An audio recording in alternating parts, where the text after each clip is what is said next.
আমরা যারা চাষের মজুর, বছরভর নেই কো কাজ, আধ বছরের আয়ের উপর সারাটি বছর চলাই ভার।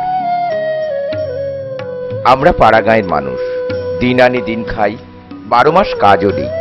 দিন মজুরির সাথে সাথে বেকার দিনের জন্য সংসারে যদি কিছু বাড়তি আয় আসে কেমন হয়? খুব ভালো হয়, তাই না? ছাগল পোষার কথা ভাবা যায় কি?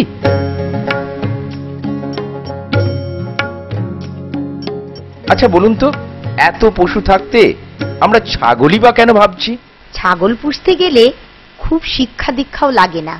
আমরা মেয়েরা সংসারের কাজের ফাঁকে অন্য কাজের সাথে সাথে অনায়াসেই 2-4টি ছাগল পুষতে পারি। আমরা গরিব মানুষ, বিশেষ টাকা জমাতেও পারি না, কিন্তু ছাগল পুষলে ব্যাংকে টাকা রাখার সমানই তো হয়। বাচ্চা একটু একটু করে যত বড় হবে তত দামও বাড়তে থাকবে। আয় আসতে 6 থেকে 8 মাস মাত্র সময় লাগে। প্রয়োজনে 2টি ছাগল বেচেও সংসারের আপদ বিপদ তো সামাল দেয়া যায়। এছাড়া নানান সুবিধা আছে। আমরা দুধ পাই, এর মলমূত্র থেকে ভালো মানের সারও তো পাই। তাই তো ছাগলকে গরিব মানুষের ব্যাংক বলা হয়।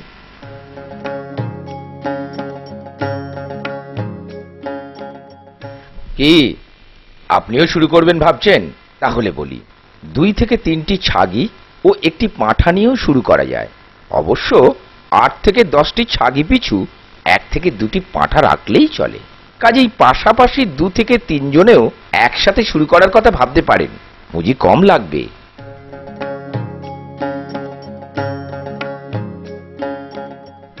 কেনার সময় দেখে নিতে হবে।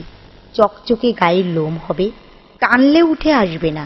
পিছনের পা 2টি হবে লম্বা আর শক্তপোক্ত, পায়ের খুর হবে মসৃণ, শির দাঁড়া সোজা হবে, বুকের পাঁজর চওড়া হবে, ক্ষয়ে না যাওয়া স্থায়ী দাঁত 6টির বেশি হবে না। ছাগির ক্ষেত্রে পালান নিটোল, নরম আর বাঁট 2টি সমান মাপের হবে।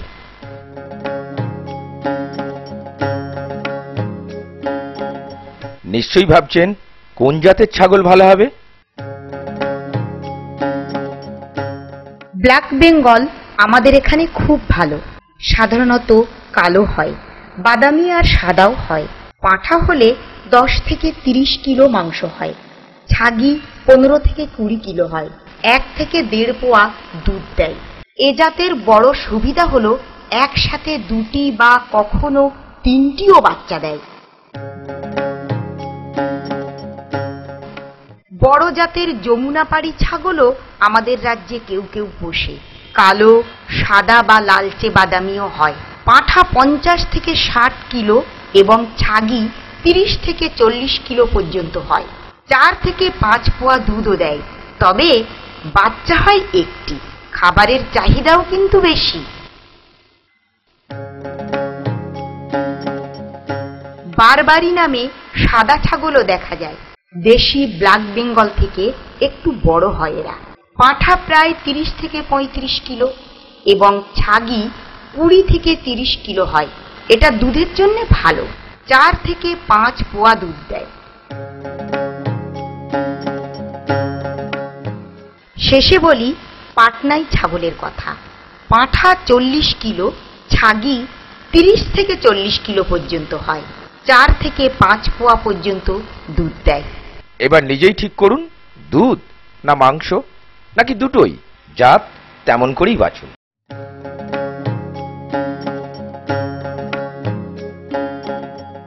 এবার ভাবছেন তো কাকে কেমন খাবার দিতে হবে, জোগাতে পারবো কিনা? এত চিন্তার কিচ্ছু নেই। বাড়িতে ফেলনা জিনিস যেমন ফল ফসারি, শাক সবজির খোসা, ধানের কুঁড়ো, ভাতের ফ্যান, পাতা ঘাস, জাঁতা বা ঢেঁকিতে গুঁড়ো করা তেঁতুল বা খেজুরের বিচি, শুকিয়ে রাখা শিমুল আলু, যাই দেবেন এদের বাজবিচার নেই। কথায় বলে ছাগলে কি না খায়। তবে হ্যাঁ, প্রতিদিন বেশি নয়। যদি 1 মুঠো খোল খাওয়াতে পারেন তাহলে বাড় ভালোই হয়। আর 5 থেকে 6 ঘন্টা যদি চড়ানোর ব্যবস্থা থাকে তাহলে তো খুবই ভালো হয়। ওরা ইচ্ছা মতো ঘাস, লতা পাতা, আগাছা খেতে পারে। বেঁধে পুষলে প্রতিদিন কাঁঠাল, অশ্বত্থ, জীবন, মাদার, সুবাবুল, পড়াশি, কাঞ্চন, তুঁত ইত্যাদি পাতা পেট ভরে খেতে দিতে হবে। এছাড়া খোসা, ফ্যান, কুঁড়ো তো আছেই। অনেকেই যদি ছাগল পুষতে শুরু করি তাহলে সবাই মিলে রাস্তার ধার, খালের পাড়, পতির জায়গায় এসব গাছ লাগানো শুরু করা দরকার। তাহলে খাবারের কথা তো জানা গেল, রাখবো কোথায়? এই তো।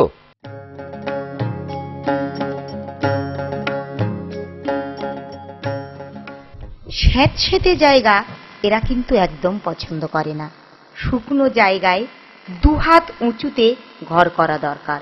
খেয়াল রাখবেন ঘরে যেন আলো বাতাস খেলে। এবার নিশ্চয়ই ভাবছেন কি দিয়ে ঘর করবেন, তাই তো?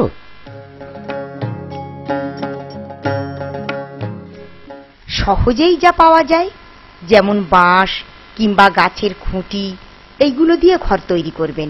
খড় দিয়ে ছাইবেন, পারলে টালি। চারদিক বাঁশের বাখারি বা জাফরির বেড়া দিয়ে ঘিরতেও পারেন। বর্ষা, রৌদ্র, শীত থেকে বাঁচাতে চটের পর্দা দেয়া ভালো। ছাগল পিছু 3 থেকে 4 হাত জায়গা লাগবে এবং ঘর 4 থেকে 5 ফুট উঁচু হবে। আর মনে রাখবেন, গর্ভবতী মা আর বাচ্চা সহ ছাগিদের আলাদা করে রাখতে হবে। আর প্রতিদিন ঘর পরিষ্কার করুন, এতে রোগবালাইও কম হবে। কি মনে হয় এসব করা কি খুবই কঠিন? গ্রামে তো করা তো কঠিন নয়, তাই না? আর একটা কথা, যদিও এদের অসুখ বিসুখ অনেক কম, তবু এদিকটাও একটু কিন্তু ভাবতে হবে।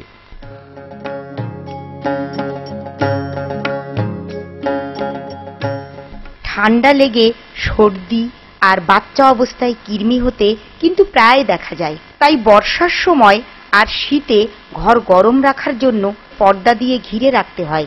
সপ্তাহে 1-2 দিন কিছুটা নিম পাতা খেতে দিলে, মাসে 1-2 বার কাঁচা সুপারি গুঁড়ো করে চিটে গুড় দিয়ে খাইয়ে দিলে কৃমির আক্রমণ কম হয়। কৃমির ওষুধও খাওয়ানো যায়।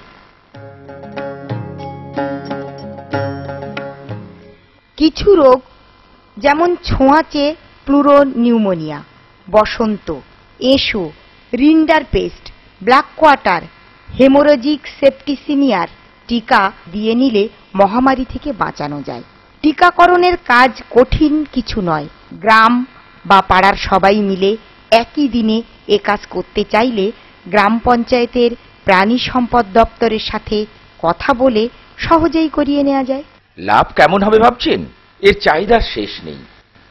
বুকের ভিতর কতই আশা, সহজ সুযোগ খুঁজি তাই। হাতের কাছে আছেই যদি, পরখ করে দেখব তাই।